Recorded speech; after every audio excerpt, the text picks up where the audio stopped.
Hello there. Good morning, good afternoon, good evening. T here of Bed Crime Stories. Happy Thanksgiving to anyone in the U.S. I hope you're having a great day. To everybody else, I hope that you are safe and happy today. When a loved one, particularly a child, goes on a trip, heads to the airport, gets on an airplane, has a connecting flight, it's usually customary for the person flying to give a call to family members to let them know they're okay and that they've arrived. What happens if that call never comes? That is everybody's nightmare. Sadly, that's what the family of Hannah Kobayashi is going through right now. On Friday, November 8th of 2024, 31-year-old Hannah Kobayashi boarded a plane in Maui, bound for Los Angeles. Her final destination was to be the Big Apple, New York City.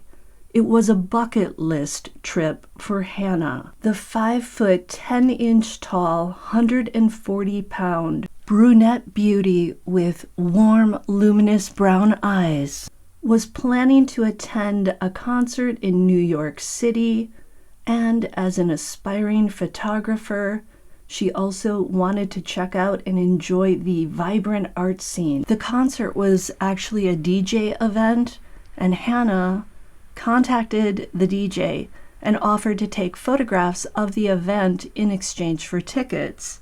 He agreed. The DJ even threw in free merchandise for Hannah. Swag, as they say. Hannah had actually purchased the airline tickets with her boyfriend, but they'd since broken up. However, they decided to still use the tickets, but to go their separate ways once in New York City.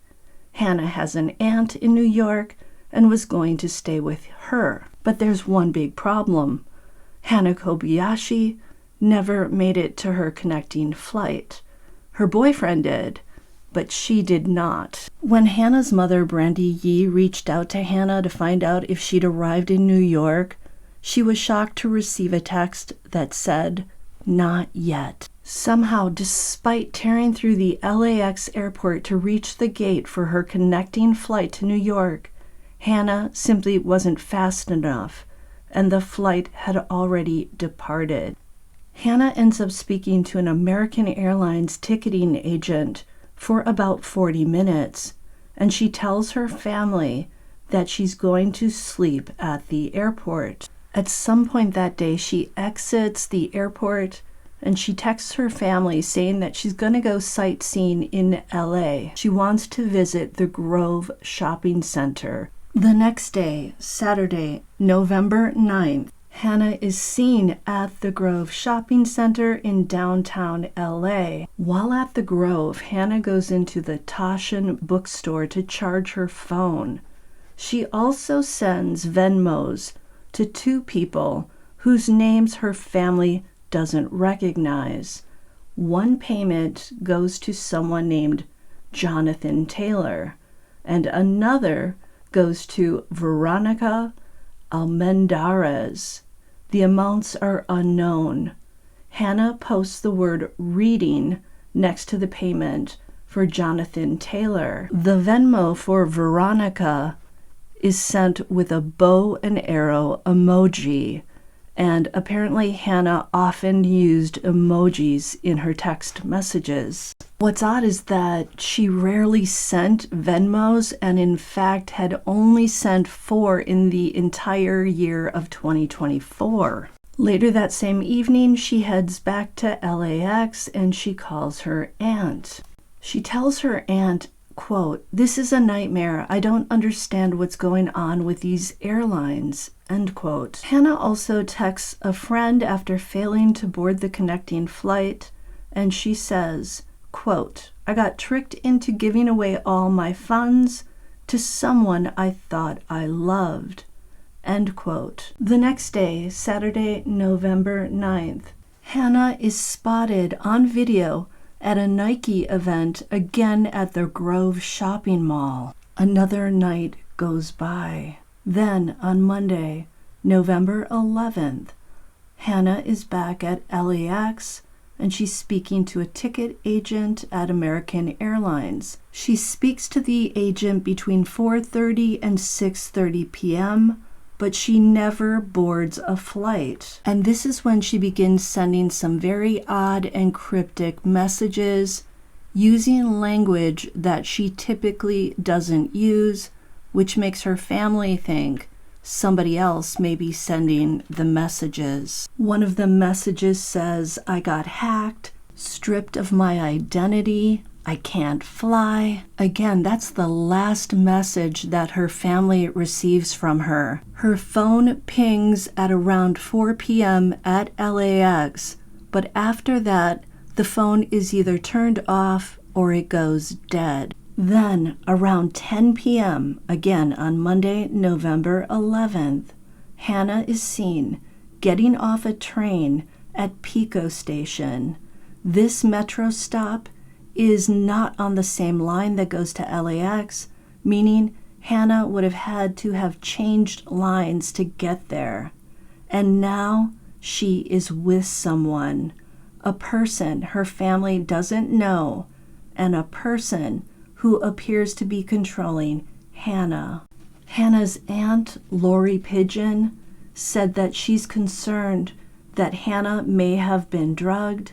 She said that she sees Hannah wearing the same clothing that she was wearing when she arrived from Maui at LAX. Now, this video footage has not been released to the public, so we can't look at it, but the aunt says that Hannah does not look well in the footage. Hannah's sister, Sydney, tells News Nation on Wednesday, November 26, that the cryptic text messages the families received may have been sent by someone other than Hannah. Sydney says, quote, "It feels like someone was controlling her, intuitively knowing her, and being so close to her my entire life. I just know this is absolutely not like her." End quote. Sydney went on to say that Hannah is an amazing and beautiful person who would never cause her family distress. No one in Hannah's family has heard from her, and this is highly unusual. The aunt, Lori Pigeon, said that she normally speaks to Hannah 2 to 3 times a week. They talk about music, they talk about dancing. She's just a very communicative person. Now, a screenshot that Sydney shared with CNN from Hannah said, quote, "Deep hackers wiped my identity, stole all of my funds, and have had me on a mind F since Friday." Lori Pigeon also told CNN that Hannah has loved all things art starting from a young age. Pigeon is quoted as saying, "She used to just draw, and she would draw and draw and draw. She would paint. She would make art out of rocks and like little flowers. She always had that spark that you wish you had." Hannah likes to journal, and then she makes illustrations in her journals. She, according to her aunt, is always searching on how she could be better and kinder. And about 3 or 4 years ago, Hannah moved from the island where she was born, Oahu, to Haiku, Maui. Apparently, Hannah has a giant vision board in her Maui bedroom, which she updates every month. The bottom line is Hannah Kobayashi is a very sweet, kind person, and anyone who lives in LA should be on the lookout for this beautiful young woman. Adding to the tragedy is the fact that 58-year-old Ryan Kobayashi, Hannah's father, on November 24th, was found unalived in a parking lot near LAX. They are saying that he did this to himself, that he was overcome with emotion and grief. He'd flown to LA 2 weeks earlier to search for Hannah, and he'd scoured places like Skid Row in downtown LA, and obviously that would make somebody very upset seeing the people there. Now, apparently some people have tried to say that Ryan may somehow be involved in his daughter's disappearance. The family insists that is simply not true. Instead, he was just a very kind, caring person, very loving, and he fought to find Hannah until his last breath, according to his other daughter, Sydney. And again, they're saying that he did this to himself. His body was discovered at around 4 a.m. on November 24th. I read that Ryan actually wasn't that close to Hannah while she was growing up, that they hadn't had a lot of contact for a while, but he was desperately trying to find her and to reestablish the connection. So the question remains, where's Hannah? Former FBI agent Jennifer Coffendorfer thinks Hannah may have been taken by a stranger, possibly for trafficking. Dog the Bounty Hunter was interviewed, and he disclosed that his daughter actually knows Hannah, and that Hannah is not somebody who is doing drugs and things like that. The LAPD continues to investigate Hannah's disappearance.